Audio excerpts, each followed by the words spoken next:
तो दोस्तों, अब ज़िंदगी का सफ़र हमें ले जा रहा है कैची धाम। मैं चाहता था हमेशा कि मैं कैची धाम कभी होकर आऊँ, पर कभी ऐसा मेरा प्लान नहीं बन पाता ना। फिर एक दिन मैं ऐसे दिन में सो रहा था और मेरे को लगा चलो अब कैची धाम चलना चाहिए। मैंने उससे पापा को बोला कि पापा मेरे को कैची धाम जाना है। पापा ने बोला ठीक है जाओ, और मैंने अगले दिन सुबह की ट्रेन बुक कर दी देहरादून से सीधे हल्द्वानी के लिए। और मैं ट्रेन में बैठा देहरादून से और सुबह उठा और मैं सीधे था हल्द्वानी के सुंदर से रेलवे स्टेशन पर। थोड़ी देर हल्द्वानी के रेलवे स्टेशन को देखकर, यहाँ का थोड़ा सा एनवायरनमेंट पूरा देखकर कि कैसा है, थोड़ा पहाड़ों का रेलवे स्टेशन, मैं सीधे निकल पड़ा अपना नीम करोली बाबा के आश्रम के लिए। हल्द्वानी से मेरे को इसके लिए एक टैक्सी मिलती है, जो कि शटल टैक्सी सेवा जो चलती है वहाँ पे, जो हमें कैची धाम ले जाती है, जो कि मिली थी मेरे को अप्रॉक्स 200 रुपये की, जिसने मेरे को 1-1.5 घंटे में हमें सीधे कैची धाम पहुँचा दिया। और हल्द्वानी रेलवे स्टेशन से कैची धाम तक का सफ़र बहुत ही ज़्यादा सुंदर था, जैसे कि पहाड़ी सफ़र होता ही है, ऐसे आप लोगों को पता है। फिर रास्ते में काफ़ी सारी झीलें भी पड़ती है, तो हम बीच में एक झील में उतर के थोड़ा देख भी रहे थे कि कैसा क्या है, क्योंकि अब झील के बाद सीधे कुछ टाइम में कैंची धाम आने वाला था। तो थोड़ा बहुत वीडियो वगैरह बना के साथ में जो भी हमारे लड़के वड़के थे वो भी वीडियो बना रहे थे। फिर हम पहुँचे सीधे कैंची धाम, और सबसे पहले हमने एक रूम बुक किया। इनिशियली सोचा था यहाँ पे मैं 1-2 दिन रुकूँगा, बट प्लान्स कुछ और हुआ एकदम से। फिर मैंने अपना रूम देखा, चेक करा वहाँ पे कैसा रूम था। ये रूम मेरे को पड़ गया था 600 रुपये में, कुछ ऐसा पड़ गया था। लाइक थोड़ा सा ऑफ सीज़न था, बरसात का मौसम था ना, क्योंकि फिर मैं रूम में पहुँचा, मैंने रूम देखा, बड़ा सुंदर सा रूम लगा था। फिर फ्रेश होके मैंने अपने कपड़े पहने, जो मैंने सोचा था कि मैं आज बाबा से मिलने जा रहा हूँ कैंची धाम, तो ये कपड़े पहनूँगा। मैं नहा धो के हर चीज़ अपने अच्छे से रेडी वेडी होके मैं एक्साइटेड था मिलने के लिए। तो मैंने कपड़े वपड़े पहने, थोड़ा सा ठंड लग रही थी तो एक हुड भी डाल दिया ऊपर से, और फिर मैं आश्रम के दर्शन करके आया। वहाँ की वीडियो नहीं बना पाया, क्योंकि वहाँ की वीडियो बनाना ऐसा अलाउड नहीं, पर एंड में दिखाऊंगा। उसके बाद मुझे कैंची धाम के साथ साथ और भी जगह जाना था, तो मैंने उसके लिए एक स्कूटी भी बुक करी, रैपिडो। रास्ते में बारिश हो रही थी, तो मैंने एक रेनकोट भी ले लिया, और फिर सुंदर सुंदर सफ़र करके हम आगे बढ़ते गए। लाइक हम यहाँ पे ना काकड़ी घाट जा रहे थे, भूमियाधार मंदिर जा रहे थे, गुलजू देवता के मंदिर जा रहे थे, नैना देवी जा रहे थे, और हनुमानगढ़ी जा रहे थे। लाइक क्योंकि इनमें से कुछ मंदिर हैं जो कि स्थापना सीधे जो हमारे बाबा जी नीम करोली जी ने ही करी है। और ये था काकड़ी घाट, ये बहुत ज़्यादा सुंदर मंदिर था, उसमें बहुत ज़्यादा एनर्जी थी। लिटरली वहाँ पे मैंने थोड़ी देर बैठ के मेडिटेशन किया, मुझे पता लग गया। पर यहाँ पे बंदर भी बहुत थे, तो फ़ोन को बहुत देख के पकड़ना पड़ रहा था। और पर ये बहुत ज़्यादा सुंदर था। ये वहाँ से नीम करोली बाबा के आश्रम से थोड़ा ही होगा, थोड़ा ही दूर था, ज़्यादा नहीं, मतलब मान सकते हैं आधे घंटे की ड्राइव, 45 मिनट की। और सुंदर सुंदर फूल लग रहे थे, हल्के हल्के बौछार लग रहे थे, और मेरा मूड एकदम बढ़िया हो गया था। और मैं बताऊँ कि मैंने 4-5 मंदिर कवर करे हैं, और वो 4-5 मंदिर कवर करने में मेरे को लाइक 4-5 घंटे लगे। लाइक और काफ़ी सारे मंदिर थे, मैं दिखाऊँगा पूरे रास्ते पर। देखो इतना सुंदर सुंदर रास्ता था, और बीच बीच में इतना ज़्यादा जब आप नेचर के क्लोज रहते हो ना, तो थोड़ा बीच में क्रैश ऑडियो हो जाता है, जैसे कि अब हुआ मैं। हाँ फिर इसके बाद मैं फटाफट अपना थोड़ा सा लंबा सफ़र करके मैं पहुँच गया घोड़ाखाल, जहाँ पे हमारे गोलजू देवता का मंदिर है। लाइक मेरे को, मैंने सुना था अपने कुमाऊनी दो भैया और से कि भाई गोलू देवता है कोई। फिर मैंने इनकी स्टोरी भी सुनी थी, तो मैं पहुंच गया सीधे गोलू देवता जी के मंदिर में। और देखो कितनी सारी घंटियां लगी हैं, आपको शायद पता होगा कि जो घंटियां यहाँ पे लगती हैं ये तब लगाते हैं लोग जब उनकी मन्नत पूरी हो जाती है। लाइक ये न्याय के देवता है, लोग अपने पर्ची बनाते हैं, पर्ची लाते हैं कि हमारे साथ ऐसा ऐसा हुआ, और गोलू देवता आप न्याय करो। अगर आप सही हो तो आपके साथ सही चीज़ ही होगी, है ना। और अगर आप गलत हो तो शायद आप ही को दंड मिलता है कि आप ही गलत ठहराए जाते हो। फिर उसके बाद मैंने यहाँ की वादियाँ देखी, इतनी सुंदर, मैं क्या बताऊँ। देखो इतना, मतलब ये तो यार कैमरे में ये चीज़ शायद आ ना पाए, बट सामने से देखो इतना प्यारा मत पूछो। छोटी छोटी घंटियों की आवाज़, हवाएं चलती हुई, आहा मत पूछो। और मैं भी पूरे जोश में एक हाथ में स्कूटी ले जा रहा हूँ, और खुश हो रहा हूँ, बिल्कुल खुश हो रहा हूँ, कुछ परवाह नहीं कि बैंक कॉलेज वॉलेज कुछ है, छुट्टी वुट्टी मार के सीधे यहाँ पे पहुँच रखा हूँ, और बढ़िया फुल मज़े ले रहा हूँ, फुल मज़े ज़िंदगी के। इतना बढ़िया सा लग रहा था वहाँ पे जाके। फिर इसके बाद हम अपना गए सीधे भूमिया धार मंदिर के लिए निकल गया था। इसके बाद ये देखो यहाँ से कितना सुंदर व्यू दिख रहा था, मेरे को बहुत मज़ा आया। मैं कुछ देर यहीं पे रुक गया, मैं यहीं पे बैठा शांति से, थोड़ा एकदम एटमॉस्फेयर को एकदम अब्जॉर्ब किया अच्छे से, थोड़ी देर रहा। फिर मैं अपना आगे निकला सफ़र पे। और ये देखो, ये सैनिक स्कूल है, जो कहते हैं ना, जैसे एक RIMC और एक सैनिक स्कूल है, तो ये है वो सैनिक स्कूल घोड़ा खाल का। बहुत बहुत अच्छा लग रहा था यार बाहर से तो एकदम। फिर मैं चले गए भूमिया दाहन मंदिर, बट वहाँ पे बहुत ज़्यादा लैंडस्लाइड हो रही थी और वहाँ पे कोई मुझे दिख नहीं रहा था। पर मैं सोच रहा हूँ वो क्यों नहीं दिख रहा यार, भूमिया दाहन मंदिर तो इतना फेमस है, इतना एक शक्तिपीठ जैसा है वो। फिर मैं आगे गया, मैं बिना डरे बेखौफ। फिर मैं जैसे जैसे आगे जाते गया तब मेरी हालत थोड़ी ख़राब होती रही, बट मैंने कहा नहीं नहीं, अभी आगे मुझे लोग मिल जाएंगे। पर मेरे को पता लगा कि एक पेड़ गिर रखा है और पूरी लैंडस्लाइड हो रखी है। तो फिर मैंने मैंने पेड़ को हटाने की कोशिश करी, तभी सामने से थोड़ी सी लैंडस्लाइड सी हुई और मैं भागा वहाँ से। मेरे को इतना डर लगा वहाँ से, जस्ट लाइक वो मैं रिकॉर्ड नहीं कर पाया क्योंकि मैंने उस वक्त इतने हड़बड़ी में भागा वहाँ से। देखो, मैं अभी आगे जा रहा था और मैं ना अभी कोशिश करता हूँ कि मैं शायद पेड़ वेड़ हटा दूँ, और सामने से ही ना, मैंने वो शायद रिकॉर्ड नहीं होगी, सामने से सीधे एक लैंडस्लाइड हुआ और मैं फटाफट भागा वहाँ से। और मेरी हालत ख़राब, मैंने रिएक्शन में दिखाया था मेरी कैसे, मेरा चेहरा बिल्कुल नीलबट्टा सन्नाटा हो गया था।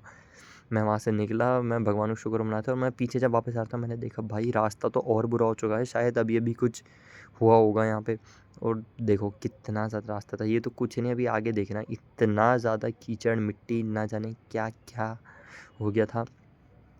बट एनीवेज, जैसे भी डर लग रहा था मेरे को, बस ये था कि यहाँ से बाहर निकलो। देखो चट्टान वट्टान कितनी गिर गई थी।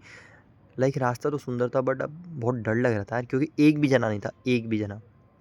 फिर जैसे जैसे कर वहाँ से निकला और मैं नैनीताल के रास्ते में पहुँचा। नैनीताल का रास्ता बड़ा सुंदर सा था, सब कपल वपल भी आ रखे थे।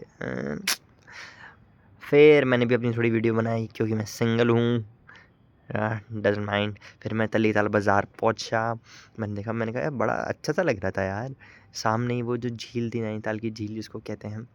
फिर मैंने यहाँ की एक पूरा अच्छा सा शॉट लिया और मैं पहुँची सीधा हनुमानगढ़ी के मंदिर। मैं यहाँ की वीडियो नहीं बना पाया क्योंकि उसको थोड़ा जल्दी थी, मेरे को शाम की आरती में भी पहुँचना था टाइम से। नीम करोली बाबा में होती है ना, बहुत फेमस है वो, बहुत अच्छी होती है। फिर मैंने थोड़ी बहुत वीडियो बनाई, देखा, और फिर मैं नैनीताल से सीधा पहुंच गया। मैंने मनसा देवी भी गया था, मैंने वहाँ की शायद फ़ोटो नहीं डाली है, बट मैं गया था, मैं वहाँ की भी दर्शन करके आया। और मैं शाम होने से पहले पहले ही मैं यहाँ पे पहुँच गया अपने कैची धाम आश्रम में। और फिर मैंने ये स्कूटी वूटी जिनसे मैंने ली थी सबमिट करी। पहले मैंने आपको जो ब्लू स्कूटी दिखाई थी ना, मेरे को वो ब्लू स्कूटी दी थी, पर उसमें दिक्कत आ गई थी। फिर मेरे को उन्होंने अपनी किराए वाला रेंटेड स्कूटी छोड़ के उन्होंने मेरे को अपनी प्राइवेट वाली स्कूटी दी, और ये बहुत ही सही स्कूटी थी। फिर मैं यहाँ पहुँचा फटाफट, फिर मैंने यहाँ पे मंदिर में गया, मैंने अच्छे से हाथ उथ जोड़े, वहाँ की आरती में शामिल हुआ। बहुत बढ़िया, मतलब मज़ा आ रहा था। ये देखो, ये नदी है जो। फिर मैं घर से आया वहाँ से, मैं रेडी हूँ अभी, मैं मुझे याद नहीं, मैं थोड़ा-सा क्या करके आया था? मैं भूल गया, मैं घर गया था। हाँ, मैं थोड़ा-सा अपना और हाथ मुँह वगैरह धो के आया और अच्छे से फिर मैं खाने के लिए आ गया था यहाँ पे। अपना डिनर लिया और सामने ही बाबा का आश्रम है, इतना बढ़िया, खाना भी इतना टेस्टी था यहाँ पे। मैंने यहाँ पे खाया, भगवान जी का नाम लिया सीताराम। और फिर रात को मेरे को पता नहीं क्या हुआ, मेरे को एकदम से लगा कि यार मेरे को यहाँ से निकलना है, निकलना है, निकलना है, निकलना है। मेरे को पता नहीं क्यों हुआ मेरे को कि बस जाना ही जाना है, यहाँ से घर की तरफ निकलना है। फिर मैंने अपना रूम 1 मिनट में सेट किया, मैंने नीचे बोला अंकल मैं आज ही जा रहा हूँ, आज रात को ही जा रहा हूँ, मेरे को आज रात को ही जाना है। पता नहीं क्यों मेरे अंदर हुआ और मैं फटाफट में बैग बाँधा मैंने और मैं निकला। जबकि मेरा प्लान था 1-2 दिन यहाँ पे रहूँगा मैं। और मैं फटाफट पहुँचा और रात को ना मेरे को यहाँ से सीधे जाना था हल्द्वानी, काठगोदाम। रात को मिलना ना बहुत मुश्किल था किसी बाइक टैक्सी या लाइक कोई कैसा भी होता है। पर फाइनली बाबा नीम करोली ने हमारी थोड़ी व्यवस्था करवा दी थी। वहाँ पे एक जना मेरे को मिल गया था, उसने बोला भाई जी आओ हमारे साथ बैठो। और ये है मेरे रात का पूरा सीन है वहाँ का, कैची धाम का ना, पूरा मार्केट का। और ये भाई जी मिले थे मेरे को। ये भाई जी ने इतनी भयंकर गाड़ी चलाई, उन्होंने हालत ख़राब कर दी। ये भाई, मैं भगवान के भरोसे आया हूँ, सच बता रहा हूँ। फिर मैंने एक लास्ट बार मैंने सोचा, मैं आपको दिखाता हूँ, ये ऐसा आश्रम दिखता है नीम करोली का। मैंने लास्ट बार मैंने सोचा उनको, बाबा जी को बाय करके लाऊं, मुझे सही सलामत यहाँ उन्होंने अपनी कृपा करके बुलाया, दर्शन वगैरह दिए, बहुत अच्छा लगा मेरे को। मैं पहुँचा और ये वहाँ की एंट्रेंस थी। उस वक्त तो वीडियो वगैरह बनाने नहीं दे रहे थे वो लोग, बट हाँ ये एंट्रेंस थी। मैं यहाँ पे थोड़ी देर खड़ा हुआ, यहाँ से अंदर जाते हैं, फिर थोड़ा सा राइट हैंड साइड जाके आता है बाबा जी की मूर्ति। और वो मूर्ति पता है कैसी लगती है, कि जैसे कि सच में वो आपसे बात करे, बिल्कुल लिविंग भाई, बहुत ही रियलिस्टिक थी।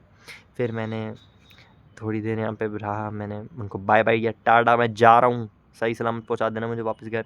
पता नहीं क्यों मुझे रात को भेज रहे हो। मैंने बाल भी थोड़े सही से लग रहे थे मेरे को, बेटर है। फिर मैं यहाँ से सीधे निकला, मैं लास्ट बाइक ये चीज़ हमको देखा, मैंने बाय बाय बोला, मैं निकला गड्डी लेके। और बहुत सुंदर नज़ारा लग रहा था रात को ना। आईफोन नहीं है ना यार ये मेरा, वरना बहुत अच्छी फ़ोटो आती। फिर मैं काठगोदाम पहुँच गया जैसे तैसे करके। रात को मैंने हल्द्वानी नहीं, बस सीधे काठगोदाम पहुँचा क्योंकि ट्रेन यहीं से बैठती। और यहाँ पे मैंने रूम लिया था सिर्फ रात के लिए 3-4 घंटे के लिए, क्योंकि सुबह मेरी 5 बजे की ट्रेन थी, 4:30 बजे। तो फिर मैंने बाय बोला, मैं सोया, मैं उठा और भाई जी यहाँ पे इन्होंने, ये होटल वालों की तरफ से इन्होंने पिक एंड ड्रॉप सर्विस थी सीधे रेलवे स्टेशन।